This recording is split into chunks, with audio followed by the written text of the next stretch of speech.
welcome to another episode of xdrive. We are changing the format a little bit in order to expedite video publishing. And this week we're doing a comparo of our brand new 2024 Audi Q4 all-wheel drive version versus the 2024 BMW i4 xDrive 40. Both of them all-wheel drive. They are similar in many ways, power, price, etc. So we will get into details in a moment. In front of me is our Audi Q4 Etron. As I mentioned, it's the all-wheel drive 50 version. Later on this year, the versions are changing all through or in the middle of the 2024 model year. And they will be introducing a more expensive all-wheel drive 55 model and a slightly cheaper 45 rear-wheel drive model, both of which are more expensive than this previous 50 model, which started at 59,000. The new ones will be starting at 63 for the rear-wheel drive and 68 for the all-wheel drive version, making it much closer to the BMW pricing, which starts at in the 50s for the i4 35 rear-wheel drive, followed by i4 40 rear-wheel drive. Then you have the one we're testing this week, which is i4 40 xDrive, priced from 73,000, and finally ending up with the i4 50M model, which is priced over 80,000. Okay, so let us give you a quick walk around the car, and we'll give you some insights on the inside space in the car, and as well of the inside functions on the dashboard, and also the impressions from our drive, first few days of driving it, and hypermile exercise, as well as the highway first test, which we published, by the way, on Facebook. So here is the interior of the car. Honestly, this is a car that's built on the MEB platform, so it's a dedicated platform, versus our old Audi E-tron 55, which was a modified Q5 platform. Therefore, it doesn't really feel, we still have the beautiful opening sunroof, which is what we wanted. It doesn't feel like much of a downgrade, to be honest. And the interior space is very similar. On the outside, dimensions are much smaller, but not on the interior, again, because it's a dedicated platform. This car's priced from 59. It's one of the best deals out there for luxury full electric SUVs, and it has 300 horsepower. So it's basically a cousin to the Volkswagen ID.4, which we will be testing for you in their newest 2024 version very soon, and comparing it with our Audi to let you know if it's worth to pay the difference, because obviously the Volkswagen ID.4 is cheaper. So here's the space. This is my comfortable position. We'll go over the menu options, which are very similar to our old Audi. It feels very familiar to us. You have cup holders, you have wireless phone charger, which works very well. And you also have wireless Android Auto and Apple CarPlay, which we're really happy about, because in the old Audi, the Android Auto was not wireless. We had to plug it in. Here's some rear space. So let us get into the rear, and we'll let you know what the space is like in the rear. Just give me a second, and then we'll show you also the space in the trunk. Okay, so here's the rear. We got the nice winter mats. Sorry about the mess, it's already messed up. I was transporting some stuff. So let me get into the rear, and as you can see, I am very comfortable. Space for your feet under the seat, and quite a bit of space for me in the back seat. Not so in the BMW i4. We'll show you the video later on of the BMW i4. The rear space in the rear seats is very tight. This is a very comfortable car. Of course, it's a little bit smaller than our old Audi e-tron, but it is definitely more better space than the i4. Okay, let us show you the trunk space. Again, it's a smaller car, so the trunk space is going to be slightly smaller than the our old 2019 Audi e-tron 55. This car is equipped, even though it's a base model, this is the progressive that we ended up buying. It is equipped with the foot swipe feature, just like our old Audi. So here is the trunk, it's very decent.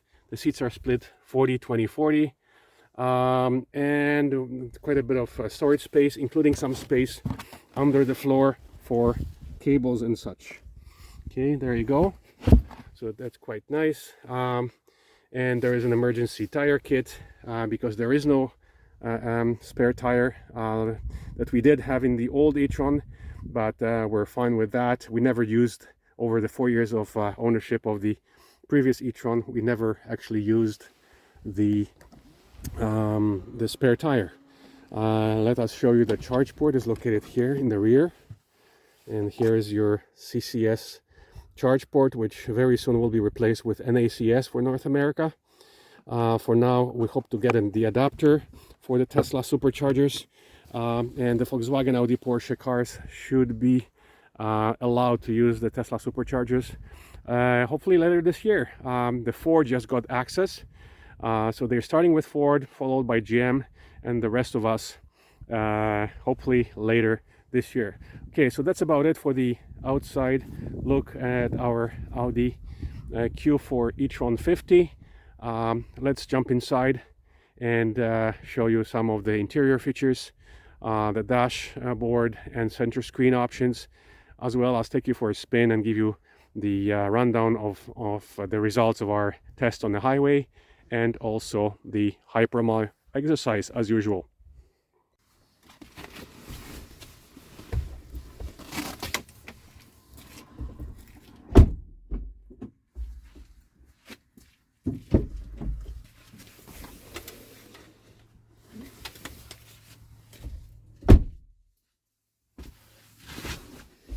All right, so here we are inside our 2024 Audi Q4 Etron 50 all-wheel drive version. To turn on the car, just press on the brake pedal and put it in gear. That's all you have to do, even though there is a start-stop button here, but you do not need to use it. Okay, we'll tell you quickly about the functions on the dashboard here. All this is very familiar to us based on our 4-year ownership of the... Turn right on County Road 42. And of course we forgot to turn off the sound on the navigation.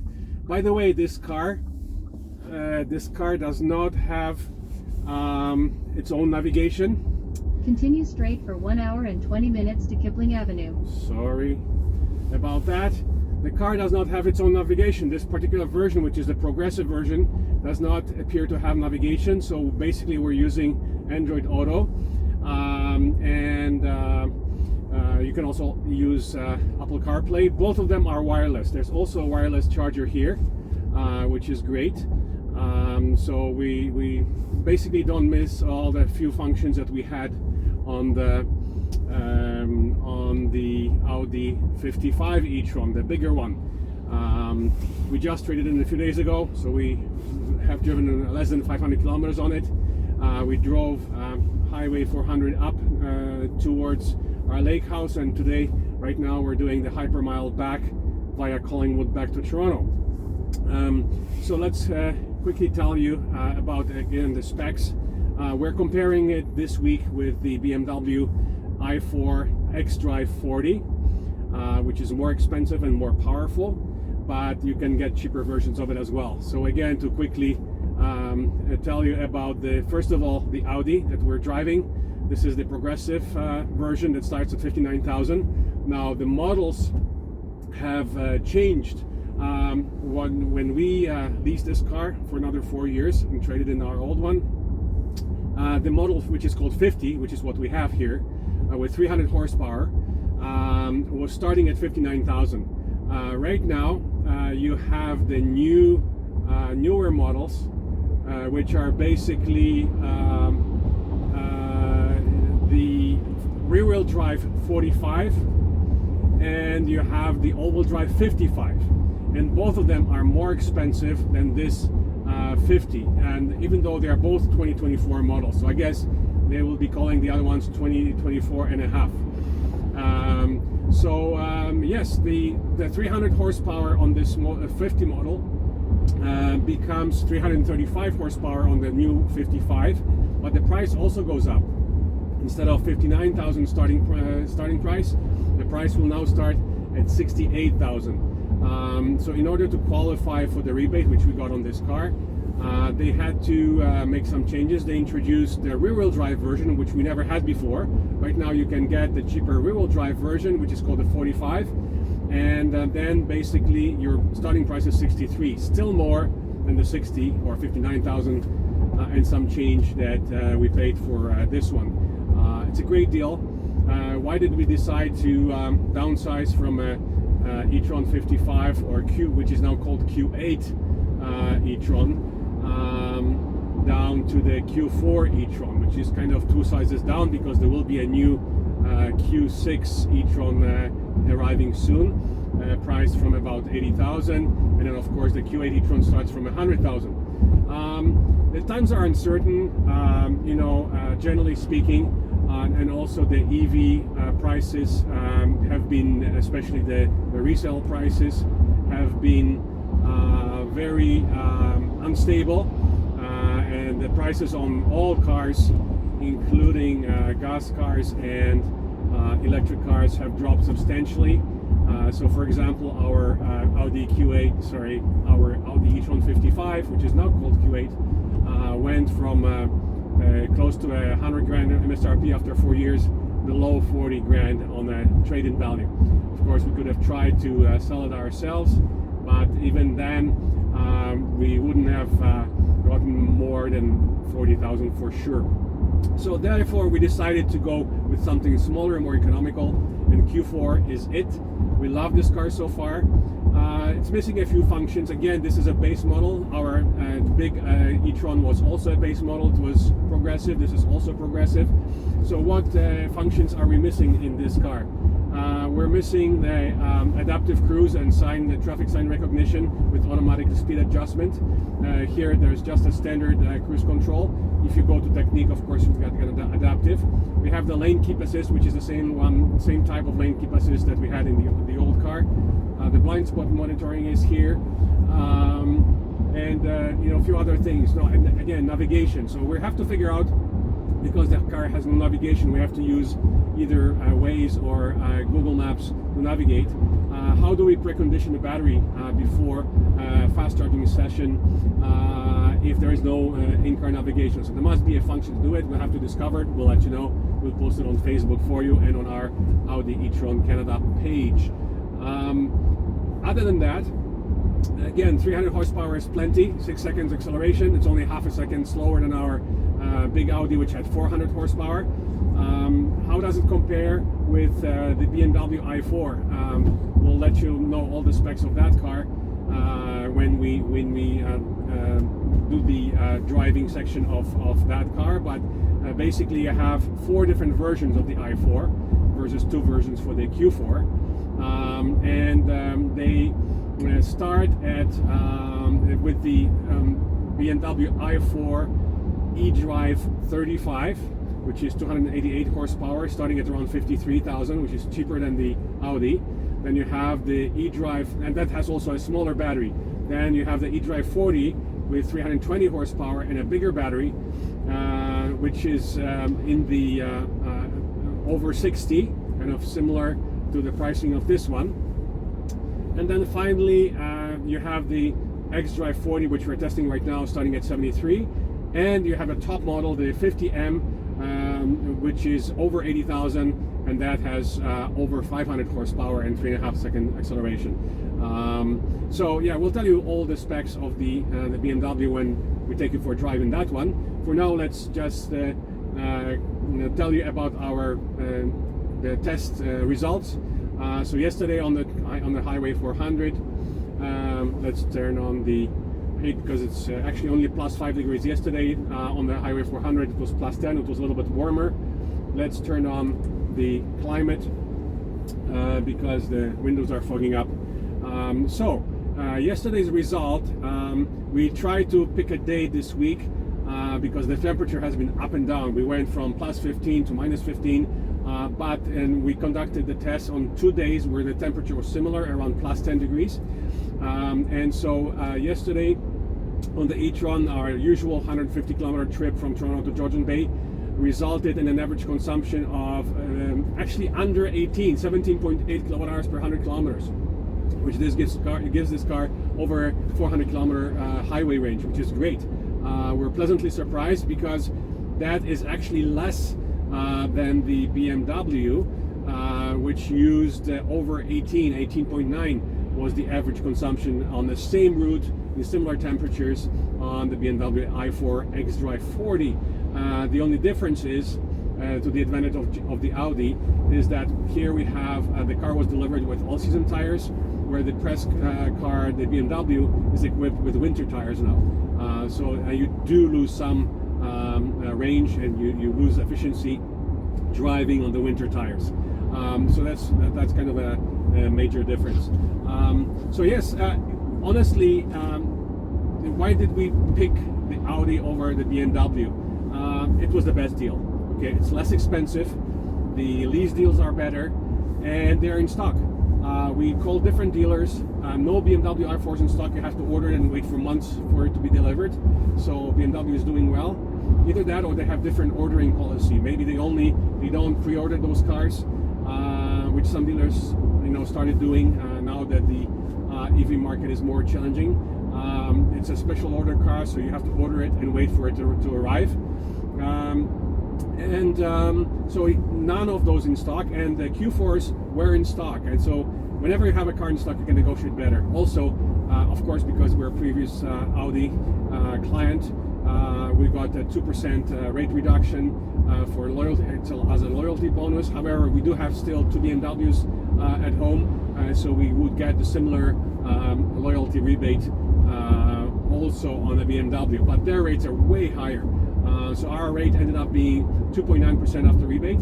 On the BMW, it would have been, the standard rate was almost 7%, 6.9, so it would have been 4.9 on a car, and no negotiation because the car has to be pre-ordered, and there were none in stock. That's the main reason why we picked this one. Also, the BMW is tighter, the space inside is tighter, the back seat space. When I'm in a comfortable position in the front, I do not fit in the back. So if there's two similarly tall people driving in the front and in the back seat, I would have to move the front seat into a not very comfortable position. Here, the Audi appears to have more space front and back. And also you have a higher driving position, which we like. They're both hatchbacks. The Audi, being a small, compact SUV, has a rear wiper. It's a higher driving position. BMW does not have. It's a hatchback. It's a coupe hatchback, and it does not have a rear wiper. You may say that hatchbacks don't need and coupes don't need rear wipers. But for example, a lot of Acuras, two-door hatchbacks had our own Acura two-door hatchback sports car had a rear wiper. So we like that function, especially that when you wash the rear, you use the rear washer, it also washes your rear camera, which is phenomenal. Our old Audi also had the same function. So again, we don't miss adaptive cruise. We don't really care about automatic parking. Again, we never used it on the old Audi. Sign recognition, yes, it was nice, but we're doing it all manually. Right now I've been driving on just regular cruise control. You just have to adjust the speed manually. Here we go to another different speed zone. You adjust your speed with basically the paddle here at the back. You have the shift paddles here in the back, which adjust your regeneration. You can also use B mode. B mode is your max regen. Or if you drive in D, you can adjust and regen 3 different levels using the shift paddles. The left one, the minus, will increase the regen, where the right one will decrease the regen. So the results, yes, very good, efficient result for this car, much more efficient than our previous Audi. so the range will actually be bigger. The most we ever got from the Audi, hypermiling it at maximum 90 kilometers per hour, was 19 kilowatt hours per 100 result, which would have given us about 450 kilometers. But we never saw that range for many years because we started using winter tires in the winter, and then we upgraded our summer wheels to 22-inch tires, which were 275 wide. So the range went down, and recently the range was the maximum range was basically around 300 to between 3 to 350 maximum. So this Q4 seems to have a much better range and is basically much more efficient. So that's about it for this car, and if you have any questions regarding this test, then do not hesitate to let us know by commenting on our video. We'll be happy to respond, and as usual, do not forget to press the subscribe button on our channel to be informed when the next video is available. And as always, we have to mention that this video is brought to you by the Condos and Castles Realty, and if you need help with buying or selling a condo or a castle, you can go to condosandcastles.com. And now on to the next car in our comparo, which is the BMW 2024 BMW i4 xdrive 40.